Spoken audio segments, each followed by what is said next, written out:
Bonjour à tous et bienvenue sur la chaîne. On se retrouve aujourd'hui pour le tirage des énergies du mois d'octobre pour les béliers, ascendant bélier et lune en bélier. Ceci est un tirage général, donc s'il ne résonne pas avec votre situation, je vous invite à consulter le taroscope de votre signe ascendant et celui de votre signe lunaire afin d'avoir plus d'informations. Si vous ne connaissez pas votre signe ascendant ou votre signe lunaire, j'ai placé en barre d'informations des liens qui vont vous permettre de les calculer. Alors ce mois-ci, comme d'habitude, j'ai fait un tirage en 3 cartes avec le Rider Tarot Deck. La première carte va représenter le début du mois, la deuxième carte va représenter le milieu du mois, et la dernière carte va représenter la fin du mois.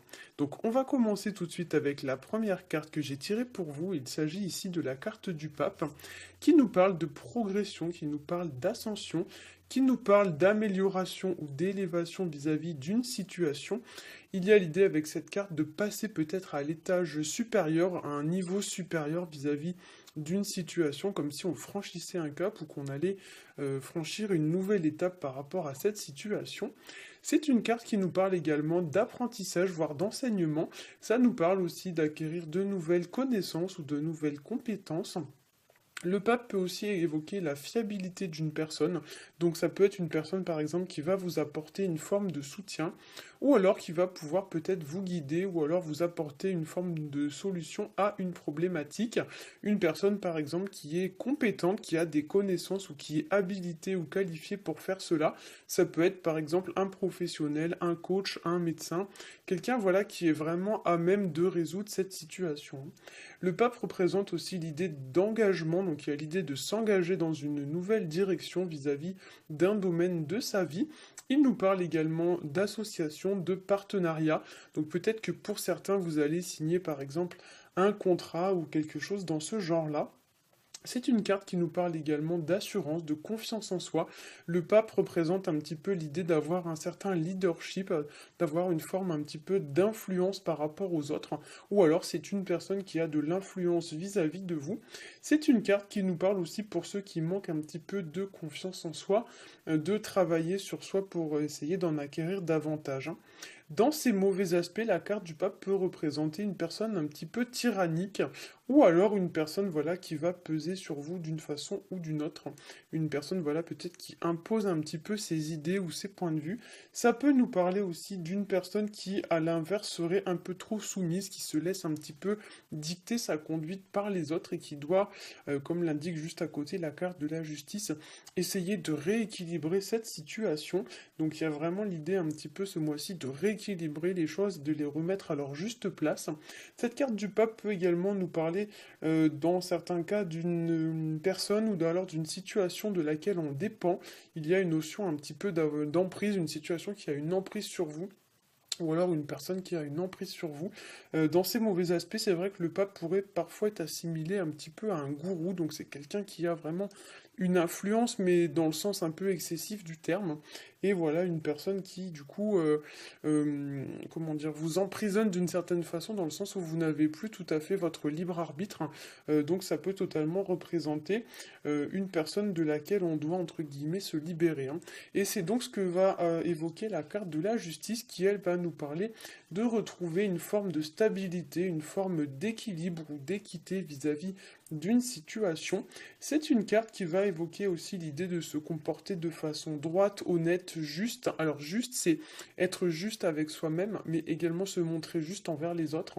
Et voilà, c'est une carte qui va nous parler un petit peu de remettre, comme je l'ai dit, de l'équité ou de l'équilibre dans une situation, avec l'idée qu'on doit examiner cette situation bien en face, en peser les pour et les contre et finir par trancher cette situation, prendre une décision et faire un choix.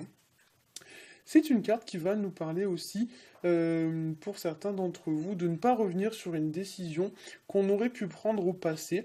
Il y a aussi dans la carte une notion un petit peu de verdict ou de réponse. Alors il est possible que certains d'entre vous attendent par exemple des nouvelles ou que vous allez apprendre peut-être des nouvelles.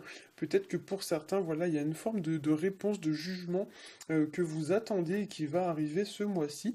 La justice peut aussi nous parler d'adopter un comportement responsable, un comportement mature, un comportement droit, honnête et intègre. Et dans ces mauvais aspects, la justice peut représenter une personne un petit peu exigeante, un petit peu intransigeante, une personne froide, un peu rigide, voire même une personne un petit peu coincée, ou alors une personne ou bien une situation qui manque un peu de souplesse, dans laquelle on se sent un petit peu à l'étroit, on se sent un peu contraint. Ça peut nous parler aussi d'une personne qui n'est pas, comment dire, pas très fun, pas très drôle, une personne un petit peu, voilà, un peu guindée. La justice peut aussi représenter toutes les situations qui sont liées soit avec le juridique, le judiciaire, ou encore tout ce qui est en lien avec les administrations. Voilà, et c'est une carte qui peut aussi représenter tout ce qui va être de l'ordre de la morale et de l'honneur. Voilà, donc l'idée de se comporter de manière, on va dire, honnête, de bien se comporter.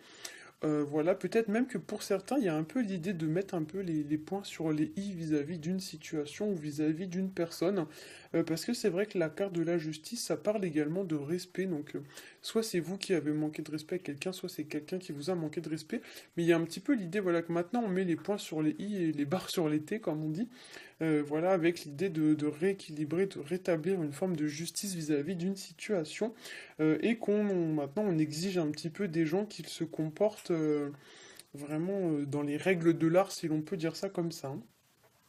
Alors, au niveau de la troisième carte que j'ai tirée pour vous, il s'agit de la carte de la roue de fortune, qui va nous parler de la fin d'un cycle et du début d'un nouveau cycle. Donc pour certains, il y a des projets ou des choses qui vont prendre fin ce mois-ci, et vous allez maintenant aborder une nouvelle période de votre vie, une nouvelle phase de votre vie.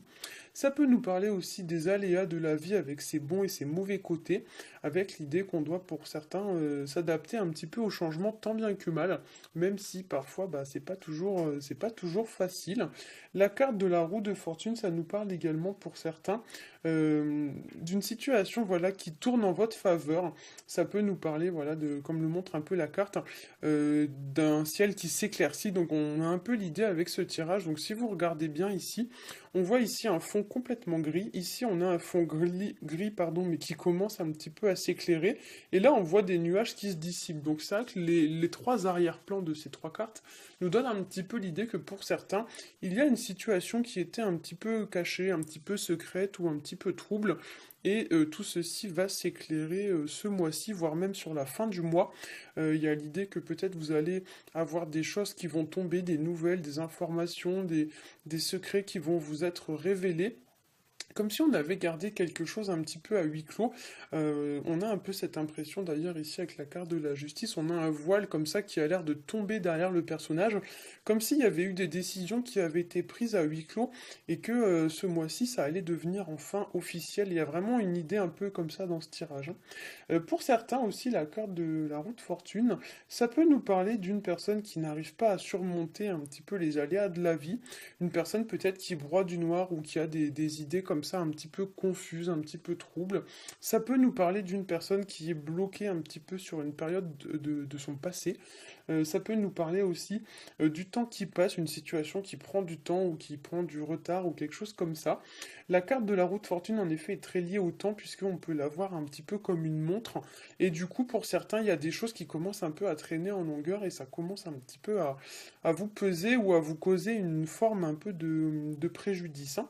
Pour certains aussi avec cette carte de la roue de fortune, ça peut nous parler de donner un nouveau sens à sa vie, de prendre une nouvelle direction, parce que c'est vrai que parfois la carte de la roue de fortune, on peut la voir comme une grosse boussole, et donc il y a l'idée qu'on s'oriente désormais dans une nouvelle direction vis-à-vis d'un domaine de sa vie, et donc ça peut représenter tout à fait les changements qu'une personne va pouvoir mettre en place dans sa vie pour atteindre un objectif, hein. La carte de la roue de fortune peut aussi nous parler d'argent, et notamment d'une entrée d'argent qui n'était pas prévue, quelque chose qui tombe un peu comme ça par surprise. Donc ça peut effectivement être une bonne nouvelle. Il y a l'idée un petit peu voilà, qu'on a un petit coup de chance qui nous tombe dessus et qu'on en profite sur le plan matériel et financier, hein. Voilà, j'espère que ce tirage aura su vous aiguiller. J'espère que du coup, si ça vous plaît, vous allez mettre des likes, des commentaires. Je lis tous vos commentaires. Je vous souhaite à tous un très bon mois d'octobre et je vous dis à bientôt.